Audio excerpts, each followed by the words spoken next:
Hello everyone, my name is David and today I'm going to record this video named Emergence, How Stupid Things Become Smart Together. Let's get started. Oh, an ant is pretty stupid. It doesn't have much of a brain, no will, no plan. And yet many ants together are smart. An ant colony can construct complex structures. Some colonies keep farms or fungi. Others take care of cattle. They can wage war or defend themselves. How is this even possible? How can a bunch of stupid things do smart things together? This phenomenon is called emerge. It's one of the most fascinating and mysterious features of our universe. In a nutshell, it describes small things forming bigger things have different properties of the sum of their parts. Merge is a complexity arising from simplicity, and the merge is everywhere.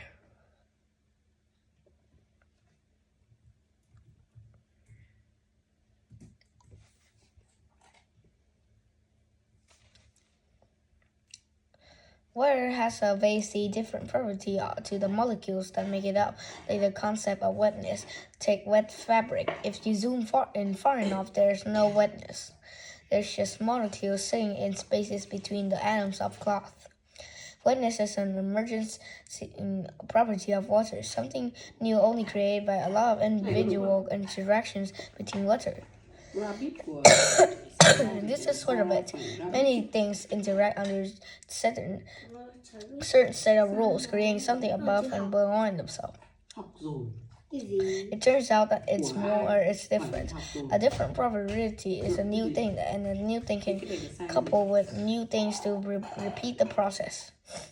You can imagine this as layers stacked upon every layer made from other complex parts. Atoms made from molecules form proteins make up cells make up organs form individuals make up society. But how can something be more than the sum of its parts?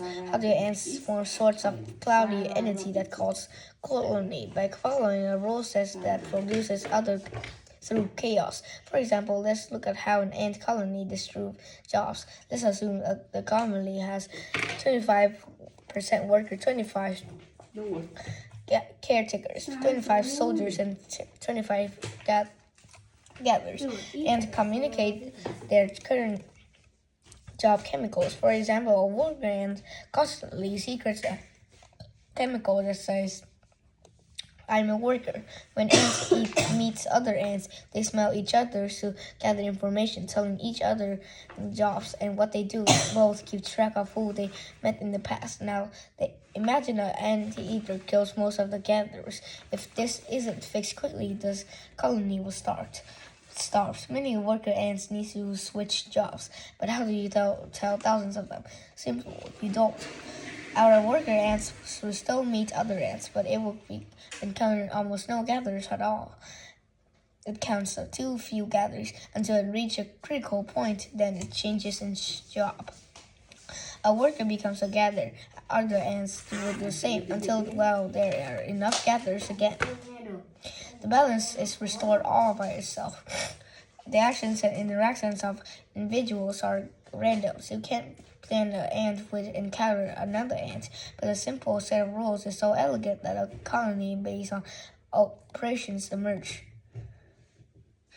Or even more fundamental level, hundreds of millions of complicated molecules interact to maintain a robust, amazing structure, being vast differently properties from the sum of dead particles.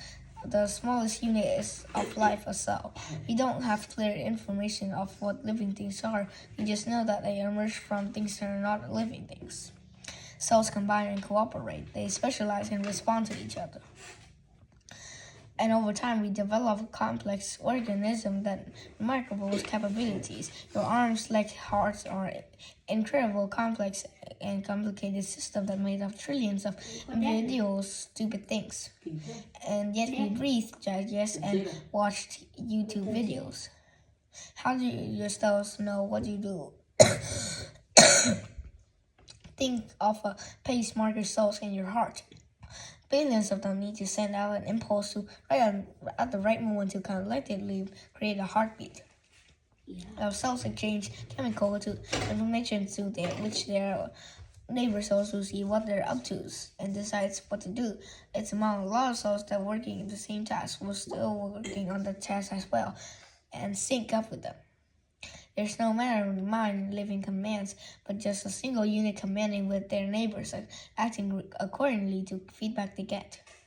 Which most important part was to think of these as questions. It's our consciousness and emergent property of cells in the brain. Well, this question is too big and important, it deserves a video of its own. Some things that emerge are too far to define. You can't touch an ant colony, only its parts. It's neither brain, nor face, nor body. And yet it constantly interacts with the world. Just like colonies emerge from ants, things emerge from humans like nations. What actually is a nation is its population. It's in situation. It's like symbols like flags, colors, or atoms. Physical things make up like cities, territories, or occupiers. All of these are fluid. Population change and replace. In situations come and go, cities become constructed and abandoned. Borders have changed all the time for most of history. Symbols get replaced by new symbols. A nation has no face, no brain, no body. Are nations real? Then, of course they are. Just like ant colonies, nations interact within the world. They can change landscape, wage wars, grow or decline. They could stop existing. But they only exist because of lots of human interacting with each other. But not just nations, all other complex structures around them emerge from us. Even if we don't tend to, we're constantly creating communities, companies, cities, and societies. All of these entities have fundamentally different properties and abilities that the brick stupid age emerged from. We don't know why any of this happens. We just observe it and it seems a fundamental property of the universe. Maybe it's the most beautiful and wondrous property of our universe. So that's the end of the video. Thank you for listening. Goodbye.